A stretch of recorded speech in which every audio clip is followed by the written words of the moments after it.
Ora, bom dia, meus amigos. Bem, vamos falar de um artigo que o Miguel Sousa Tavares escreveu e também umas palavras do Isaltino Moraes e vai ser curto, não tenho muita paciência para falar destas coisas, porque tenho aqui, estou agora a abrir o meu comentário do Código Penal à luz da Constituição da República e da Convenção dos Direitos Humanos, sexta edição atualizada, do professor Pinto de Albuquerque, cheirando vinho em folha, isto é que eu gosto, com 1800 páginas, 1759 páginas, 1800 quase, isto é que é saúde, e vou falar sobre,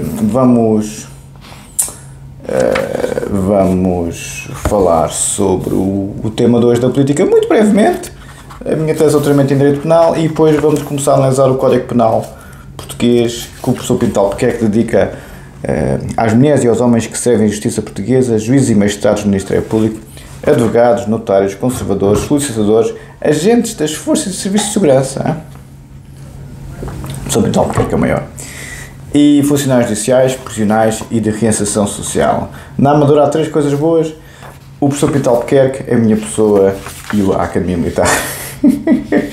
Como é que um homem que vem do pior bairro suburbano do país chega a juiz do Tribunal Europeu dos Direitos Humanos e a pessoa catedrático da Faculdade de Direito Católica em Direito Penal e outras coisas afins? É pá, uma coisa impressionante. Eu estou interessadíssimo em ler isto, mas enfim, vou dizer 5 minutos o que é que penso sobre Miguel Sousa Tavares e sobre... Tenho o Código Penal e o Código de Processo Penal, não é? Vamos analisar o Código Penal e o Código de Processo Penal, as últimas edições, a sexta edição atualizada e a quinta edição atualizada do Código de Processo Penal. Vamos analisar linha a linha, tudinho. É uma nova rubrica que começa hoje, tudinho, para os senhores perceberem o que é a obra de arte que temos na nossa dinâmica jurídico-penal em Portugal, para deixarem de dizer esses disparates imensos que costumam dizer acerca da lei e das penas privativas de liberdade. Em relação ao Miguel Sousa Tavares, fala em relação ao Chega o que toda a gente fala, não é? Que são uns fachos, isto e aquilo e aquilo outro, não querem democracia. Estou farto de insistir com o assunto de que o André Ventura aí comete um erro.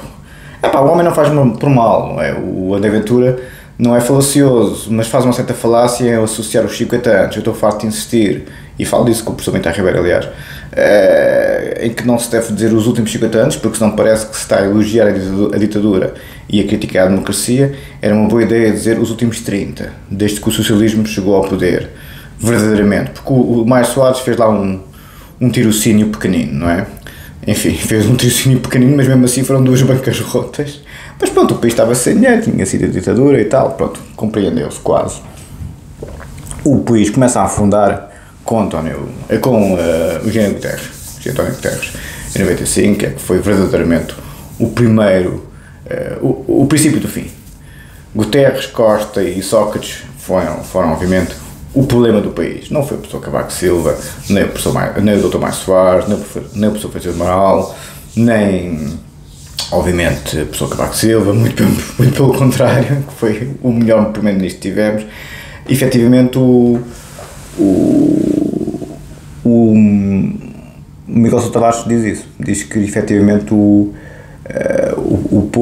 Chega não quer democracia, porque o André Ventura está sempre a dizer os últimos 50 anos, e o Miguel Sousa Tavares, de forma lógica, diz: se os últimos 50 anos é a democracia que não gostas, não é, filho?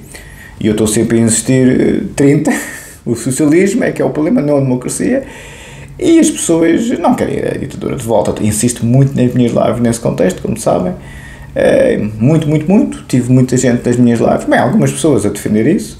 A mesma tese do André Ventura é um erro. A democracia é muito sólida, o nosso Estado de Direito é muito sólido. Aliás, vou ver o que é o Código Penal e vocês vão ficar assoberbados, vão ficar apaixonados pelo direito, como eu pelo direito penal. O resto, isso para mim é indiferente.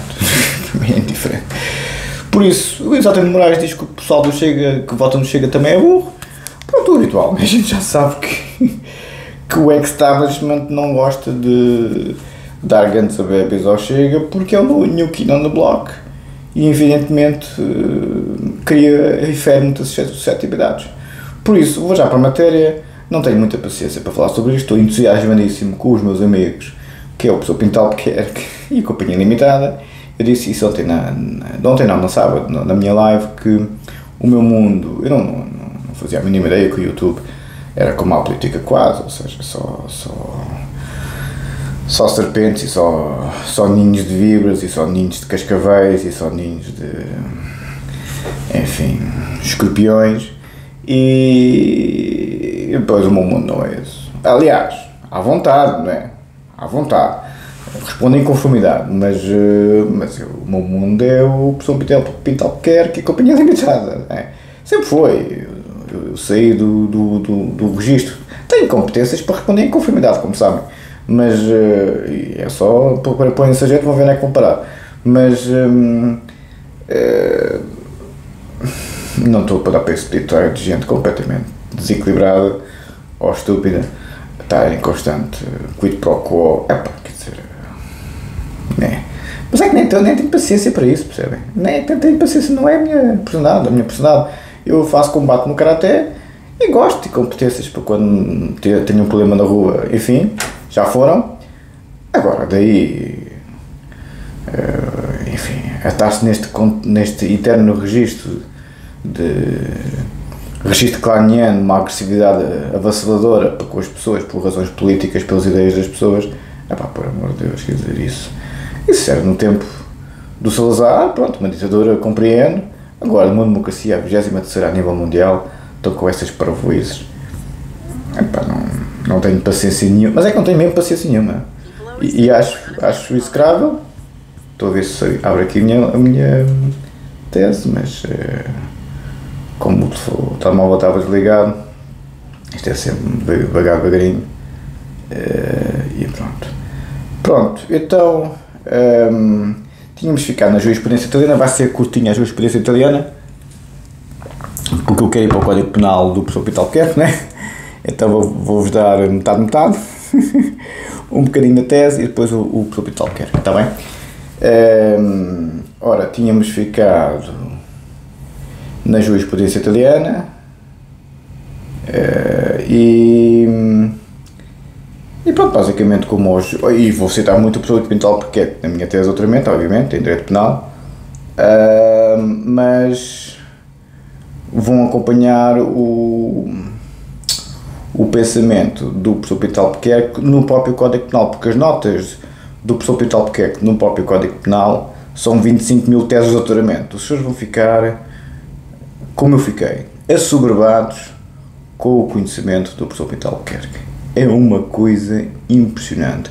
O Pessoa Figueiredo sabe mais direito, sabe, mas entre um e outro, os dois maiores penalistas que temos em Portugal, vivos, é o Pessoa Figueiredo, obviamente, o pai do Código Penal, e o Pessoa Pinto Albuquerque, na minha perspectiva. Não foi por acaso que chegou a juiz do Tribunal Europeu de Direitos Humanos. Quer dizer, foi o único português a lá chegar. Assim. Pronto, tínhamos ficado na jurisprudência italiana, nas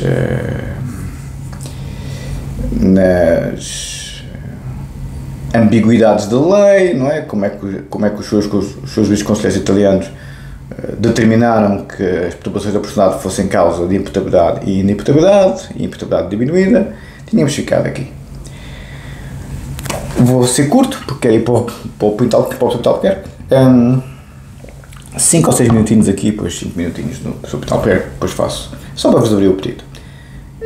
Conforme é perceptível ao longo de toda a decisão, isto é a minha tese altamente em Direito Penal, como sabem, conforme é perceptível ao longo de toda a decisão, a Suprema Corte Italiana desvalorizou a questão relativa à classificação das causas possíveis de inimputabilidade, secundarizando o dilema consistente em saber se as perturbações do personalidade constituem ou não formas de enfermidade, ou seja, não se preocupou com a questão clínica, se é ou não uma patologia mental, mas centrou-se na determinação dos termos, a tal exigência de determinabilidade, que está, por acaso, no nosso artigo 1º do Código Penal, subjacente ao princípio da legalidade, ou seja, centrou-se na determinação dos termos. Ou seja, uma norma penal clara, uma norma penal densificada, determinada, entendem? A densificação da norma é a clareza da norma.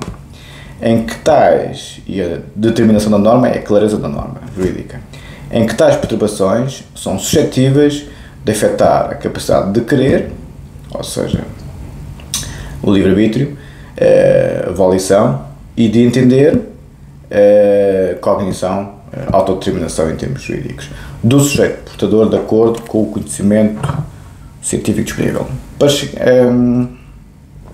para chegar à conclusão de que, diferentemente do que resulta do modelo médico ou nosográfico, deve ser atribuído significado patológico também às alterações mentais atípicas,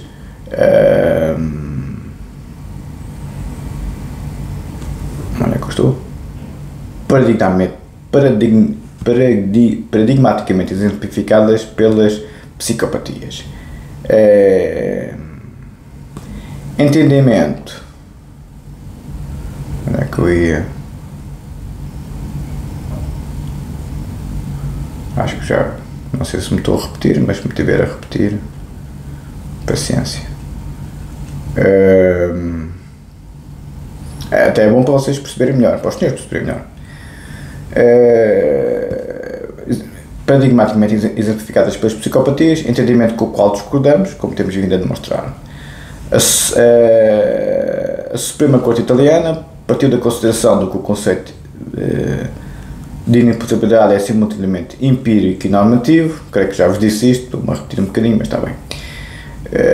O conceito de inimputabilidade é simultaneamente empírico e normativo, no sentido em que, se é cabido às ciências empírico-sociais, psicologia, sociologia, psicanálise e psiquiatria, segundo o Sr. Conselheiro Lourenço Martins, individualizar, em primeiro lugar, o conjunto de requisitos biopsicológicos necessários a poder dizer-se que determinado indivíduo se encontra em condições de compreender e reproduzir o conteúdo da mensagem normativa conexa à previsão da sanção punitiva. Estou aqui a citar o córdão, ok?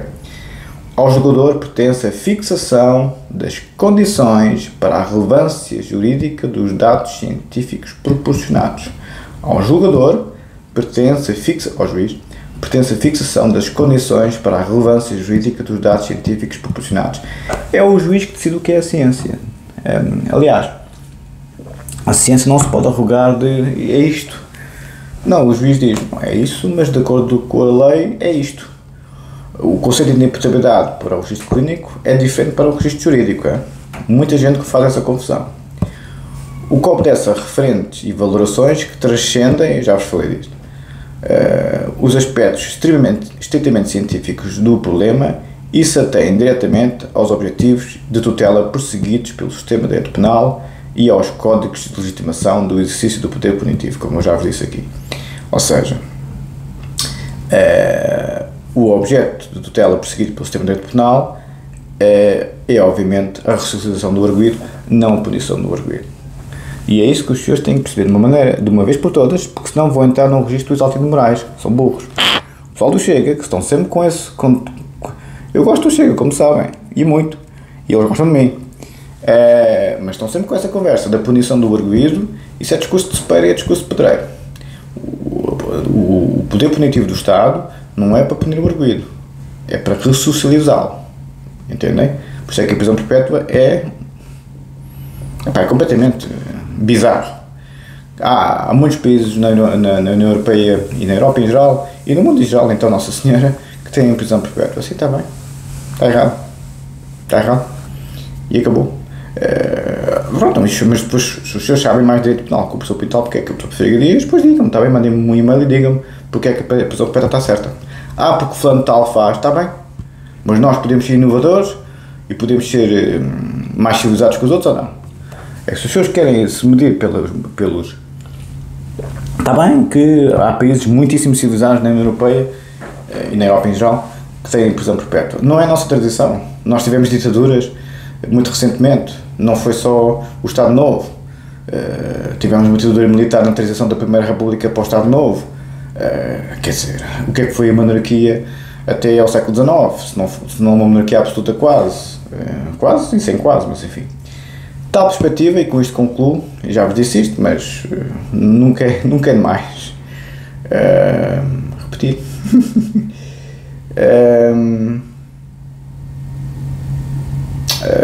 Onde é que eu vou? Tal perspectiva conduziu à Suprema Corte Italiana a inscrever a compreensão da relevância jurídico-penal das perturbações da personalidade num contexto dogmático que atribui ao princípio da culpa, fato típico, ilícito, culposo e punível. Se não há culpa, não há pena. A medida da pena é a medida da culpa, enquanto expressão da dignidade da pessoa humana e objeto da consagração constitucional. A prisão perpétua fere de morte a dignidade da pessoa humana. Como é que os senhores querem respeitar um arguido, um presidiário, se quiserem falar assim, com a sentença de estar julgado, toda a vida na cadeia? Quer dizer, onde é que está a dignidade da pessoa? É um bandido. Sim, mas o estado de uma situação mede-se pela forma como nós tratamos os nossos presidiários, diz o Dostoiévski. Mas os senhores sabem mais de natureza humana que o Dostoiévski. Pronto, está bem. Enquanto expressão da dignidade da pessoa humana e objeto de consagração constitucional, uma eficácia irradiante sobre o sistema de penal ordinário, sujeitando à necessidade de fundamentar a responsabilidade penal em apropriados elementos subjetivos e recusando a possibilidade de instrumentalização da pessoa, designadamente para efeitos de prevenção geral. Ou seja, não são todos os possíveis de serem punidos com prisão perpétua. A haver prisão perpétua teria que ser sempre privação especial, não geral, ou seja, eu sou favorável só à psicopatia, à sociopatia e aos famosos serial killers, como já disse aqui muitas vezes. Código Penal, página 7. Lista de siglas, introdução à sexta edição, quinta edição, quarta edição, terceira edição, segunda edição.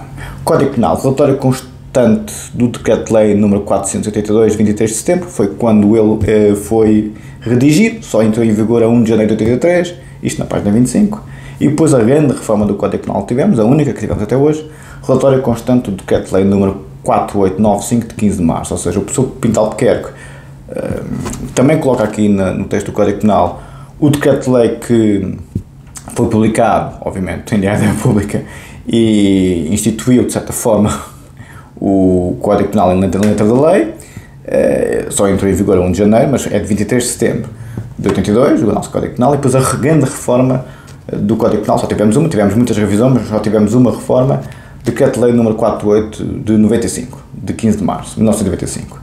Título 1, da Lei Criminal. Capítulo único, Princípios Gerais do Facto, pressupostos da punição, formas do crime, causas que excluem a ilicitude e a culpa.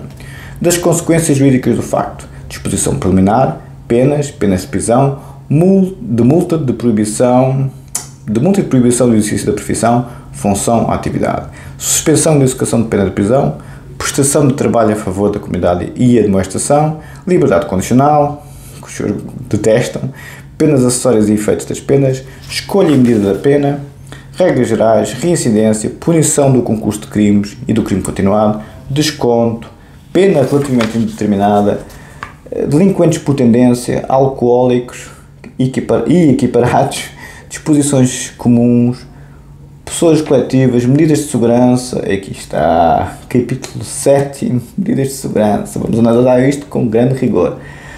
Internamento inimputáveis, suspensão de execução do internamento, execução da pena e da medida de segurança privativas de liberdade, está cá tudo. Não vão em liberdade. Medidas de segurança não privativas de liberdade, há medidas de segurança que não são privativas de liberdade. Ah, sim senhor. Isto não é Arábia Saudita.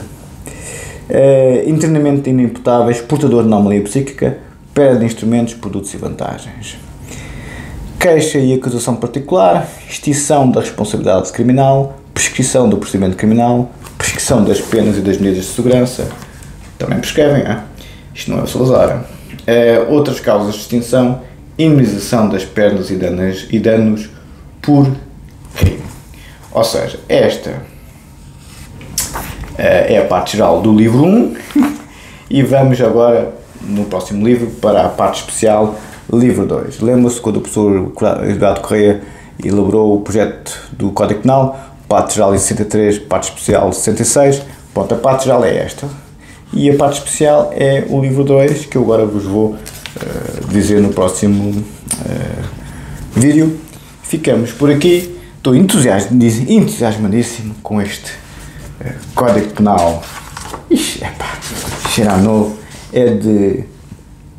a primeira edição foi dezembro de 2008 e a sexta edição foi agora março de 2024. Esta é a última, a sexta edição atualizada da Universidade Católica Editora e 1000 exemplares. Sim, 1000 exemplares.